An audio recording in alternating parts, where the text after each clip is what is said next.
Pessoas, a série Os Anéis de Poder chegou à sua metade, ao quarto episódio, e a gente vai fazer uma análise aqui da primeira parte da temporada dessa série. Então vem comigo para saber se tá tudo rolando do jeito que você esperava. Vem comigo!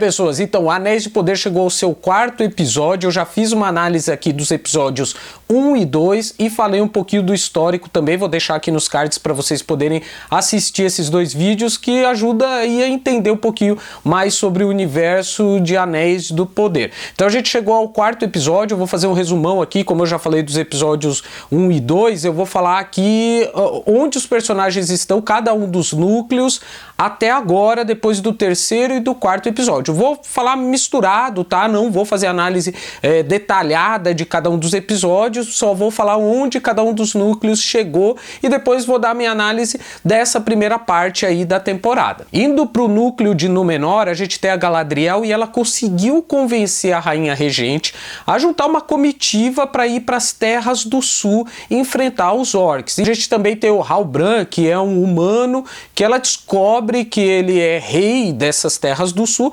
mas que ele fica meio em cima do muro. A gente não sabe se ele vai pender para o lado do mal ou se quais são as reais intenções dele ali. A gente não sabe até agora. Indo para Casa Dûn, a gente tem o Elrond trabalhando ali com os anões para criar as forjas para poder forjar os anéis. Então tem o relacionamento do Elrond com Durin, e esse relacionamento tá ficando bem interessante, então é um núcleo que tá agradando bastante. Indo agora para as Terras do Sul, a gente tem o Arondir, que foi capturado pelos orcs, e ele conhece o Adar, que seria ali o chefe dos orcs. Então a interpretação inclusive desse Adar tá bem interessante. E aí ele é libertado para mandar uma mensagem pro pessoal lá do sul, para os humanos do sul, para eles liberarem o espaço, caso contrário eles vão matar todo mundo ali. Então tem esse lance do Arondir junto também com o filho da Browen. Indo pro núcleo dos Pés Peludos, que no episódio 4 nem apareceu, teve mais destaque no episódio 3 mesmo.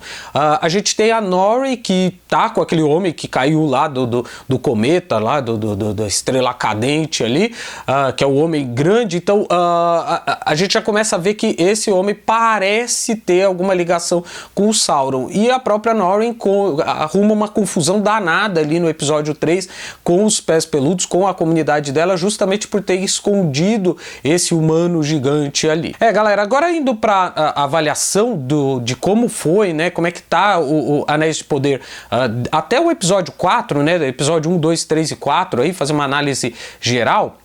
Eu fiquei bem empolgado quando a série foi anunciada, nos primeiros episódios, e tem alguns pontos muito positivos com relação à série, muitas coisas que são bacanas. Primeiro que é o seguinte, eles estão apresentando algumas histórias que são histórias que não tinham sido apresentadas em outras mídias. Vamos colocar aqui, pode até ser que tenha sido apresentado, por exemplo, tem os jogos Shadow of Mordor e Shadow of War, em que essas histórias aparecem, mas falando em termos de cinema e televisão, essas histórias não tinham sido contadas além dos livros. E algumas dessas histórias são justamente a apresentação de Númenor, que não havia aparecido na trilogia original, nem mesmo no Hobbit, a Forja dos Anéis, que também não havia sido contada, o que é bem interessante, e os Pés Peludos, que também não tinham sido apresentados, que são ali os ancestrais dos hobbits. Então é legal trazer pelo menos essas três histórias aqui, é legal apresentar para o público. Agora, tem alguns personagens que se destacaram muito, que eu particularmente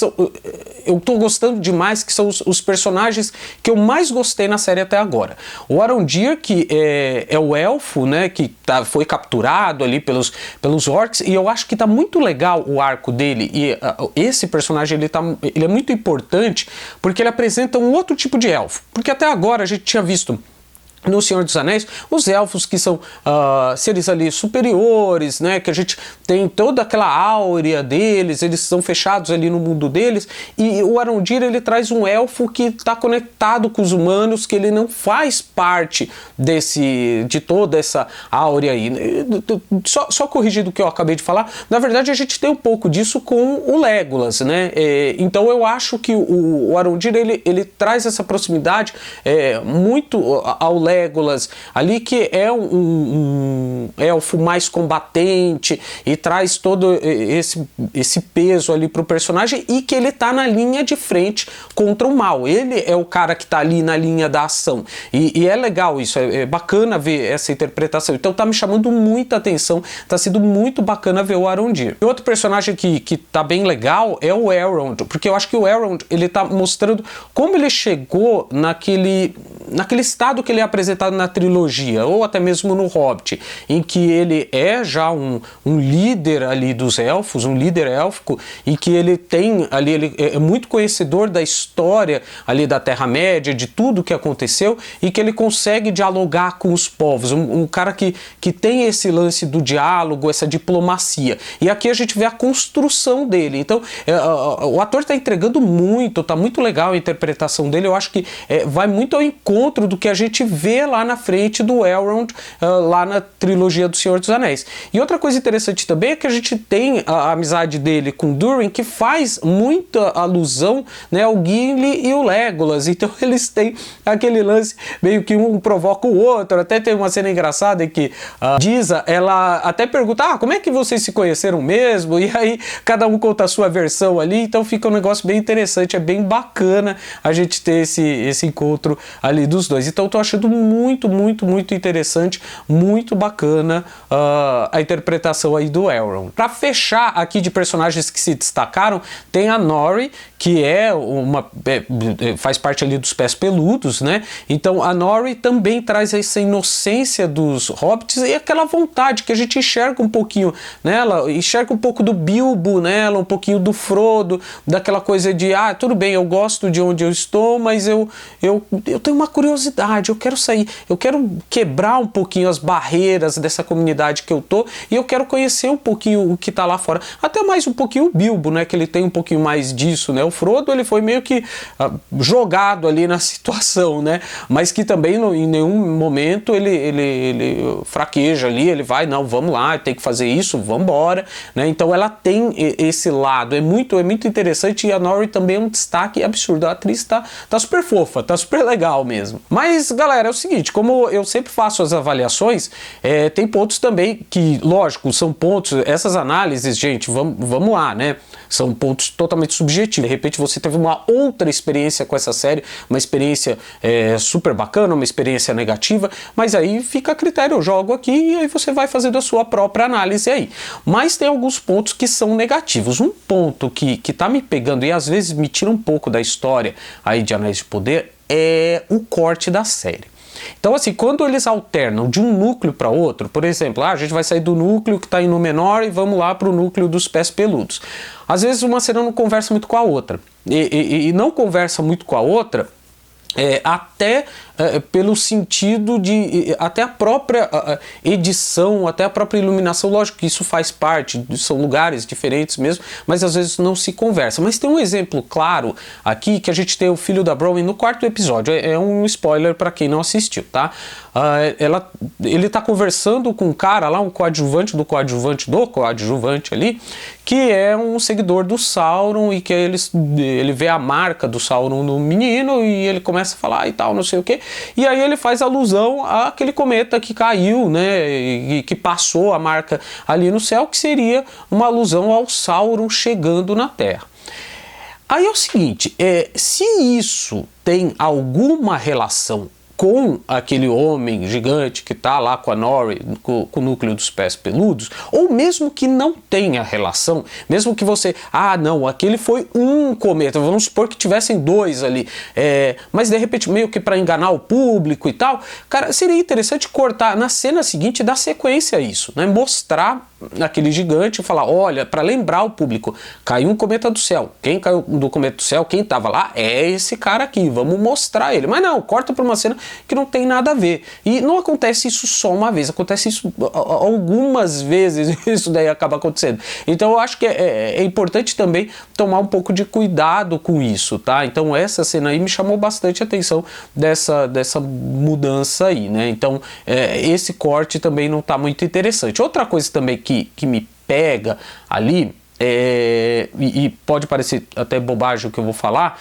mas a computação gráfica ela está fantástica. As tomadas aéreas são lindíssimas, como eles fizeram no menor, fizeram toda aquela parte ali, quando pega aquelas tomadas para mostrar a grandiosidade da cidade, está muito interessante. Mas aí quando a gente vai mostrar a cidade em si, a cidade em alguns momentos ela parece meio plástica, ela não parece uma cidade real. Parece que existem 2, 3 locações ali cenográficas e que assim, não parece que há uma vida ali. Isso daí, quando você faz... Quando a gente vê esses filmes que são gravados em cenários reais, você já tem uma imersão maior. Vamos lá, pegar alguns clássicos aí, por exemplo, se você lembrar de Coração Valente, O Último dos Moicanos, o próprio Highlander, que era um filme de baixíssimo orçamento, mas que eles foram para a Escócia e pegaram um castelo ali, deram lá, sei lá, uma garrafa de uísque pro dono do castelo ali, o castelo tá quebrado, que a gente vai gravar 2 horinhas aqui.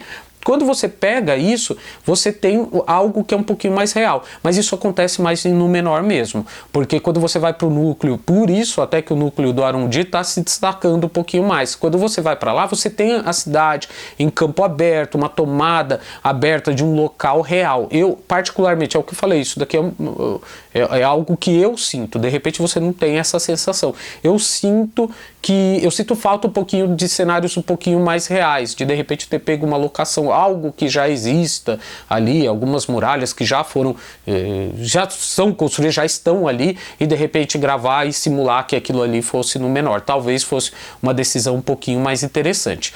E outro ponto que a gente pode entrar aqui de crítica é um pouquinho a interpretação de alguns atores. A gente tem aí alguns atores, algumas coisas, algumas interpretações, por ser um elenco muito jovem e até inexperiente em algumas situações, e até o próprio showrunner, os showrunners ali também não são caras de grande destaque ali, então algumas coisas ficam meio fora do tom. Então vamos colocar aqui um exemplo, a Galadriel, ela tá eu acho que ela está um pouquinho acima do tom do que deveria. Lógico, a gente sabe, ela é uma elfa super, com milhares de anos, que tem um texto que ela não vai falar como uma pessoa comum, mas às vezes fica um pouco descolado, às vezes eu acho que ela sobe um pouquinho o tom. Não é culpa da atriz, não é por isso que vamos detonar a atriz, vamos detonar a personagem, não é. Eu acho que é só afinar ali um pouquinho, adequar um pouquinho ali o discurso. De repente, se tivesse um ator um pouquinho mais experiente ao lado dela,